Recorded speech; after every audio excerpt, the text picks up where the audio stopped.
After you've installed your motherboard, your cards, and your processor, you can move on to your drives. You can select any number of configurations here, but we decided to go with 3 hard drives and 2 optical drives. All of our drives are SATA, which is the method of connection. You may see some older drives marked as IDE. Our primary hard drive is a 150GB Western Digital 10,000 RPM Raptor. We'll be installing Windows 7 and our primary applications like Adobe CS5 to this drive. The other 2 drives are 7200 RPM storage drives at 1TB each. We'll use these to store all of our video footage and our other files. This particular case has handy pull-out hard drive trays. We unscrew the tray, pull it out by the handle, and then slide the drive into the tray. Secure the drive in the tray with the provided screws.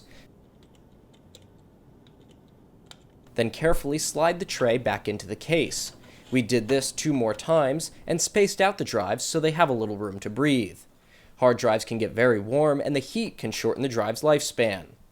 We also decided to have 2 SATA optical drives, a Blu-ray burner and a DVD burner.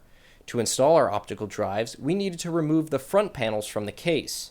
Every case is a little bit different, but after removing the panels, you'll probably need to twist and force out the metal blockers from the bays. Watch out for sharp corners here. Then simply slide each of your optical drives into the bays and line them up so they're flush with the front of the case. On our case, the bays have a button you press to secure them in place with friction. Other cases require that you screw down the drives. Using the SATA cables included with your motherboard, attach one end to the drive and then feed them to the SATA headers on your motherboard. We made sure to attach our primary hard drive to the SATA 0 port for easier initial booting. So to review, decide on the number and types of drives you want on your PC. Securely mount hard drives using screws or case mount friction. Make sure drives have enough room to breathe.